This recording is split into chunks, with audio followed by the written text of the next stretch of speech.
Hey YouTubers, hey, I'm up here.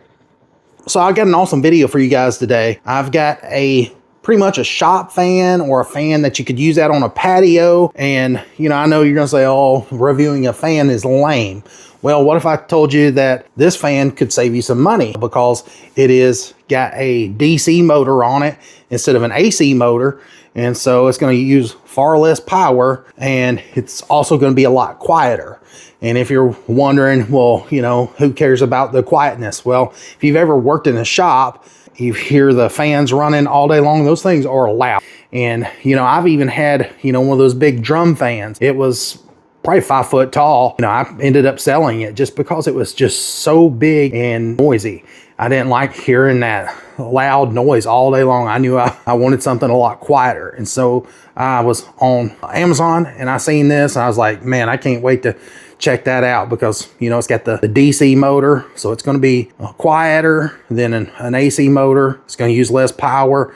This thing's got a remote control. It's on a pedestal. It's got wheels so you can roll it around. So like I said, you could use it in a shop. You could use it out on a patio. You could really use it just anywhere. So you guys are going to like this video. We're going to test it and see, how much power this thing really does use, and see, just how much air it puts out. Went ahead and got it out of the main box. And the main box had some staples down the side. We just opened the stapled in. And so everything is, packaged up in its separate box. There's the pedestal base here, motor, and then you've got, another box with some tools and some just hardware. And then you've got your cage for your fan. And then you've got the pedestal riser.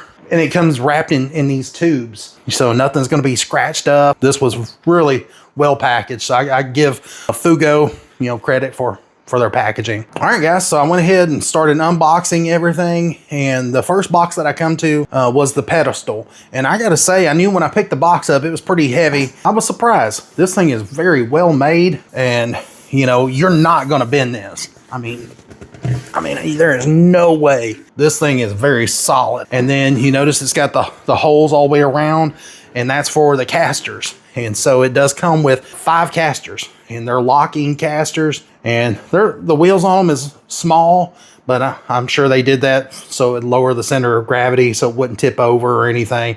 So that's why they use the little small casters, but they seem to be of good quality. So, they roll pretty good.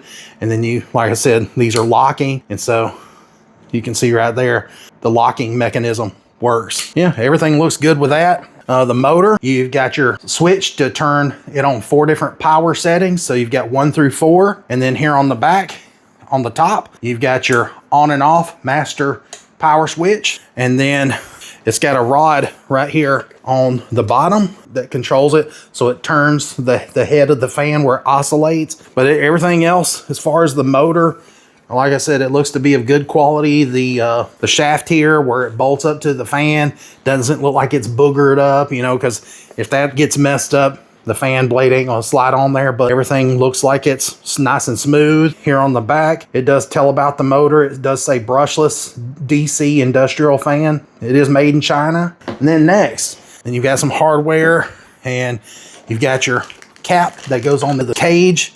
You've got some batteries down here. It takes 2 AAA batteries for the remote control. And then there's your information. There's a couple of little bags of hardware right there. They give you some really nice tools. I was shocked. These are really good quality for, free tools. So yeah, it's nice that they include that, so you don't have to go hunt for anything. I'm gonna look through the instructions, and we're gonna go ahead and get started on putting this thing together. All right, guys, so I went ahead and put on the 4 other casters, and I wanted to show you guys how to put on this final caster here. And so what you'll do is remove the acorn nut, and then there's 2 flat washers right there. Then you'll pass the bolt up from the bottom through that hole there. But I wanted to go ahead and leave them on so you can see what I'm talking about. Now, FUGOO, this is one thing that I would recommend to include in your toolkit. If you've got like a little flat wrench that would fit on that nut right there, that would be very helpful, because when you go to tighten this acorn nut down, you can see what happens when it gets to a certain tightness. It spins that little piece there on the bottom, and you can only get it just not very tight at all. And so a regular wrench won't fit up underneath there. So they make those little cheap flat wrenches. You can probably get them in China for 10 cents. And that would be very helpful to include into the kit. So I just found some really thin needle nose, pinch it like that, and I can tighten the acorn nut down enough to where it's tight enough. Now, truthfully, I know it did come with an adjustable wrench, but I'm impatient and I do have nice tools. So I just went ahead and got a ratchet and socket. This is a 13mm deep well socket, and this just speeds up the process. So I'm going to show you guys how to install it real quick.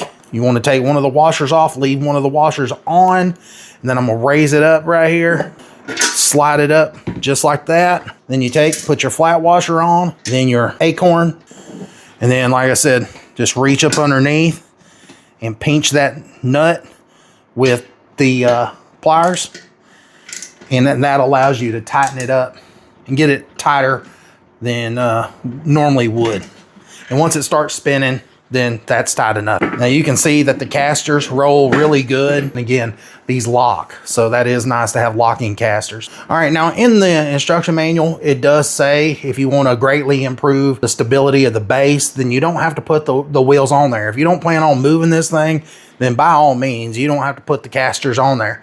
But for me, you know, I'm going to use it in a shop setting, so I like to, you know, sweep up and clean up underneath stuff. And so I like being able to roll it. And then also if you're using this on a patio or something like that, you know, you don't want to have to pick this thing up. It's nice just to be able to roll it. All right, guys. So the next piece that you want to install is the straight rod. And I wasn't joking earlier. It does come in a nice cardboard tube, and you just take and pull that off, or you can leave it on while you're assembling it so you don't scratch anything.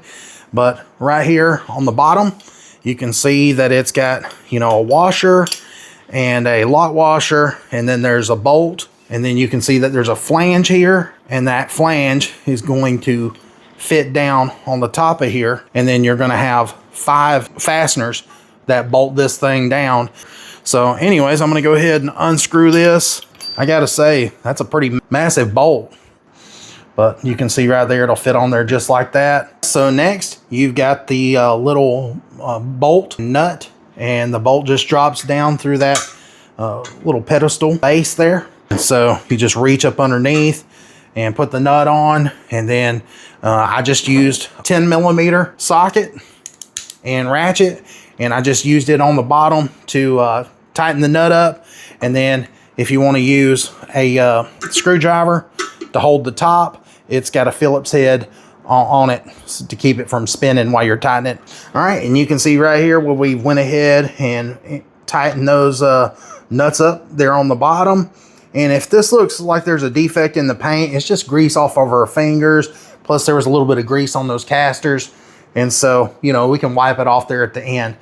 But next, I just wanted to show you that hole right there in the middle.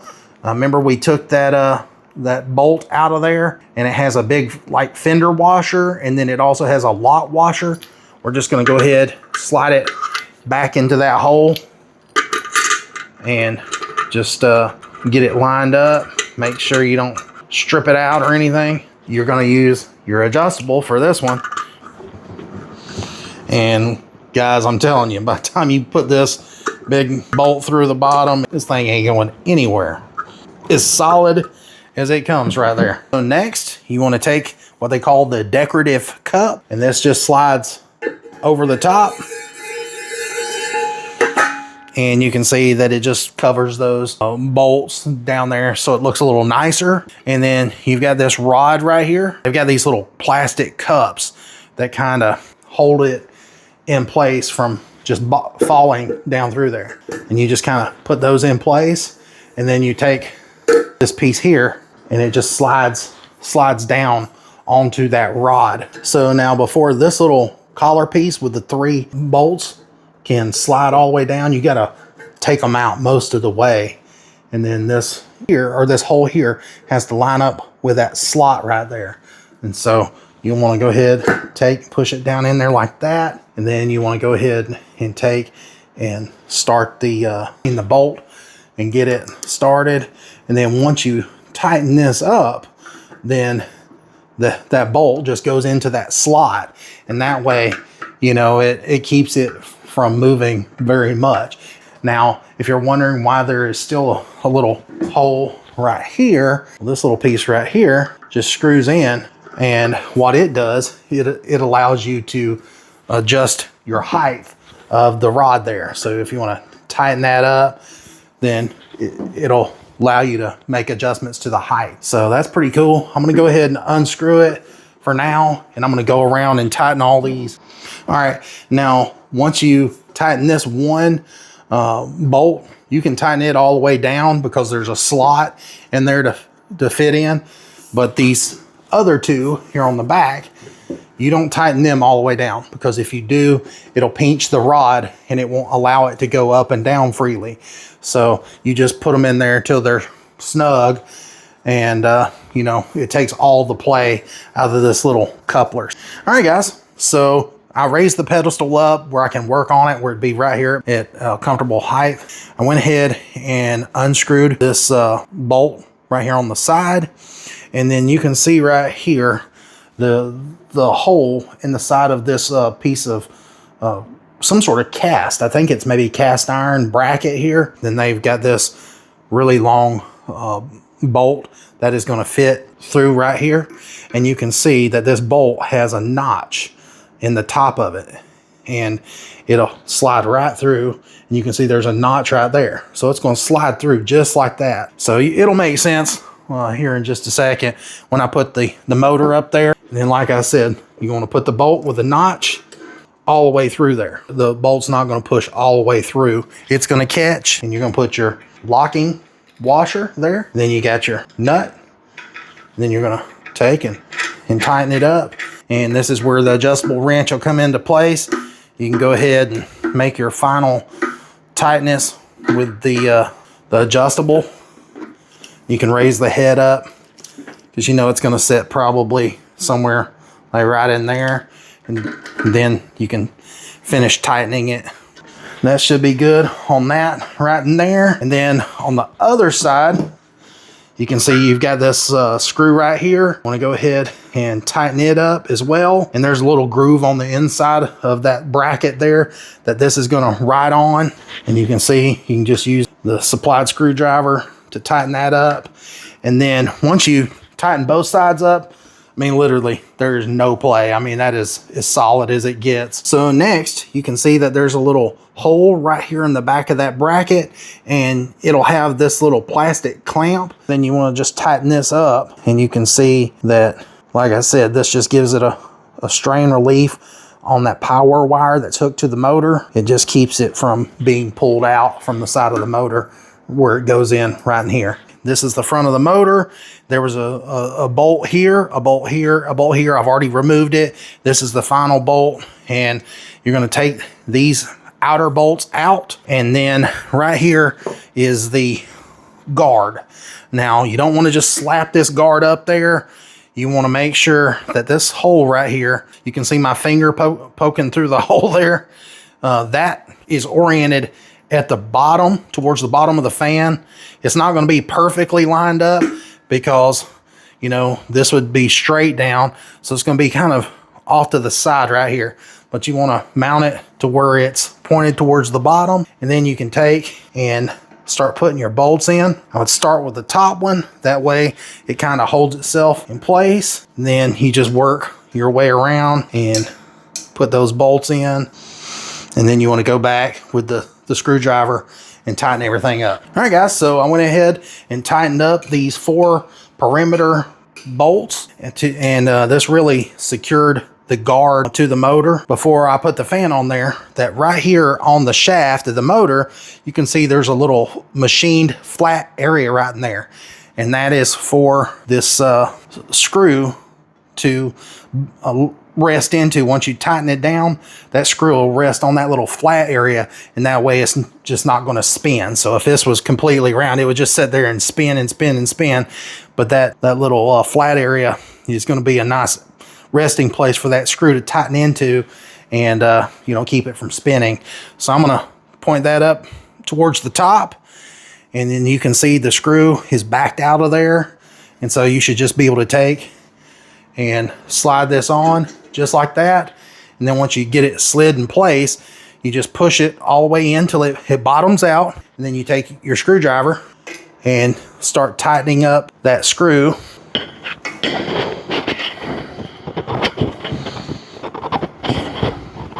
And that seems really tight right there. So you can see that it allows it to spin on that nice and free. And now you can see that the fan is not just going to pull off that shaft. It's nice and secure in there.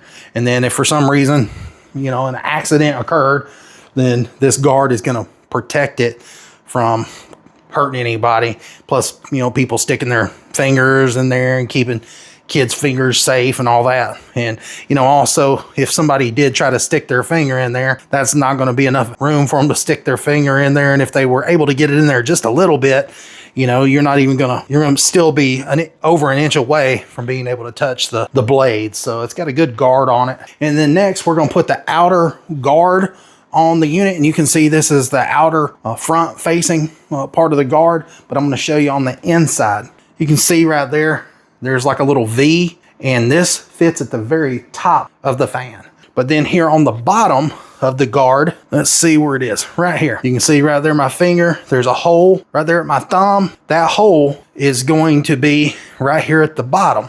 See right there, there's a hole right there, and that is so a screw can fit through both pieces of the guard so you can tighten it up. And then these little levers just push down and sandwich the two guards together, which I'm sure you guys have seen these. This is nothing new on a fan before.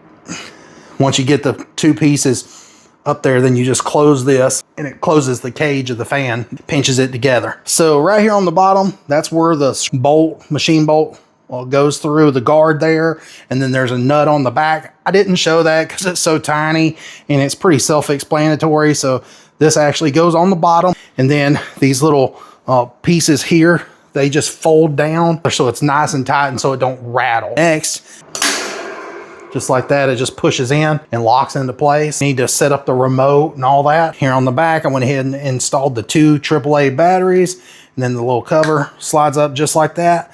Now, there is an extra step. You have to pair the remote to the fan. And what you want to do is unplug the fan from a power source. If you've got it plugged in, unplug it. Then you want to hold the power button down for like just a few seconds when you release it and it stays lit, that's when you plug in the fan. I'm gonna plug in the fan in now. Now I should be able to turn it on. Now you want to have the master switch turned on, and let's see. I've got it on speed 4 right now. Let's see if I can turn it down. Okay, you guys can see I tried to turn it off and it turned the unit off, but I'm gonna turn it back on. Yeah, it's starting to speed back up now. Let's see if I can slow. Yep, you can lower the speed of the fan. Now I have the fan set to the 4th position. The 4th speed, the little selector here on the back of the motor, I have it set on number 4, and that allows me to adjust it. That right there is speed number 1.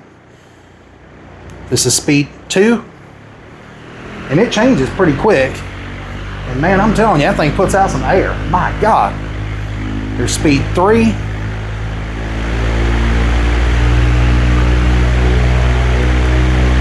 And there's speed 4.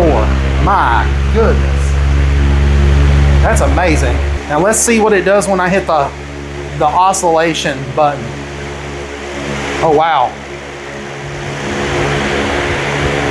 Man, guys, that's amazing.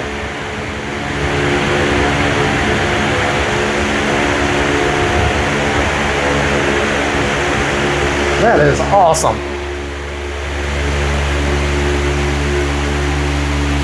Man, that thing is powerful.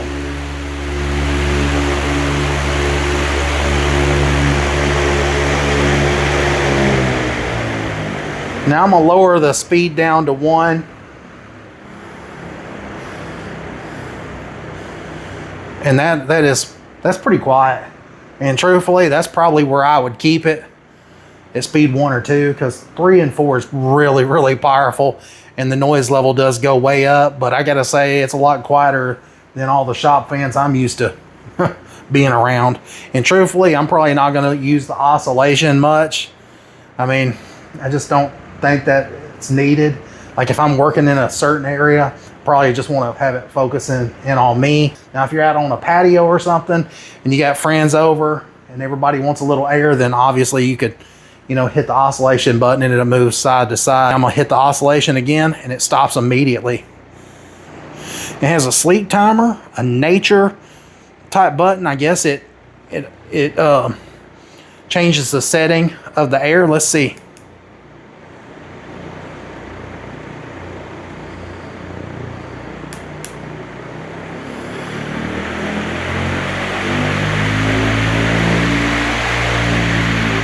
Yep, it raises the air and lowers it, raises it and lowers it. And then it has the strong button. Let's mash it. And then you can see it speeds up.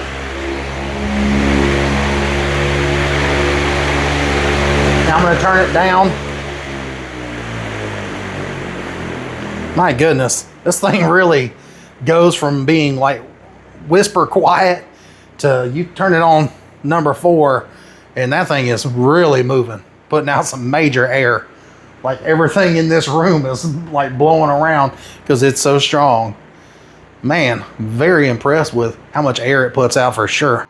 All right, so I gotta say, I've been sitting here playing around with the remote, and I've gotta say, it works really well. Now, if you don't want to use the remote, you don't have to control it with a remote. You can literally, you know, turn the power button on here on the back and then select it to which speed that you want to just leave it on. But, you know, to be able to turn the oscillation on, you know, you got to use the remote and, you know, use all the, like this natural and the sleep, and then you've got to use the remote for all that. But as far as the remote goes, I mean, you can see that it's very responsive and seems to work really good. But also, I've got this thing extended out to its highest setting. Also lower this down, and you know, all you got to do is just loosen this, and you can see right there,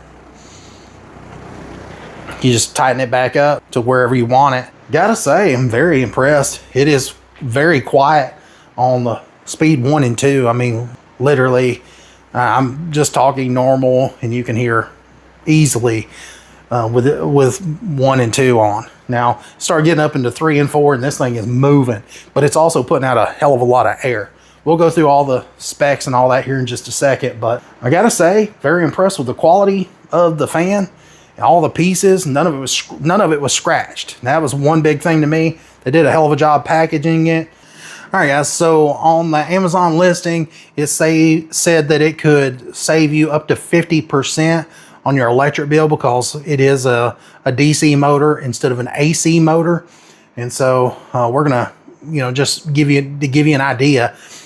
We went ahead and got us a watt meter, and right now it's using 0.6 watts, so just over a half a watt just resting. So, you know, it does, you know, use a little bit of power just while it's in the resting mode.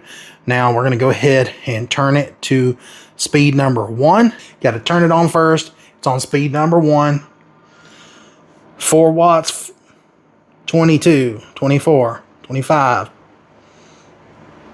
So it looks like on speed number 1, it's about 25.4, 25.5. So we're just going to call it roughly 25 watts. Next, we're going to go to speed number 2. And it immediately jumps up to around 77.7, 76, 77. So it jumps up quite a bit. So roughly, we're going to call it 75, 76 watts. But the amount of more airflow that you're getting is substantial. We're going to go to speed number 3 here on the bottom. Now it jumped up to 116, 117, now to 116. So we're going to call it 116, 117 watts. Then we're going to jump it up to speed number 4. And now it's at 150, 165, 167, about 167 watts. So that's really amazing. Now it's stabled out to 167.4, 166.3. So I'm gonna turn it off so I'm not killing my camera person with the fan blowing right in their face. But yeah, I gotta say, I mean, if this was an AC fan, it'd be using a hell of a lot more wattage than that. And so, you know, this is going to save you on your electric bill, and it's going to be a lot quieter. I can promise you that. Even though it sounds loud in this room, I'm telling you, you put this in a shop environment or out on a patio, and, you know, speed 1 and 2 is going to be much more enjoyable than speed 3 and 4. Now, if you're further away and you need to move a lot of air and don't care so much about the noise, then you can jump it up to speed 3 and 4, and it's going to put a massive amount of air out. I gotta say, very impressed. It's going to use hardly any power compared to an AC fan, and puts out a lot of air. And you know, you can easily move it around with the casters. Right now I've got them locked in place, but everything about this seemed to be of good quality. I'll put a link for it down in the description. I am an Amazon affiliate, and you know, if you buy it from my link, it doesn't cost you guys any more money than if you just went out and searched for the fan itself. But if you buy it from my link, it does help my channel out. You know, I guess Amazon gives you a little bit of a kickback, so I might get $1 or $2 from it. And, you know, it helps pay for my video and keeps me motivated to continue making more videos. And, you know, if you would, please like and subscribe, hit the hype button, comment. And if you got one of these, write it in the comments. How do you like it? And if you got any questions, put them down in there. I'll try to answer it for you. Until next time, guys. See ya.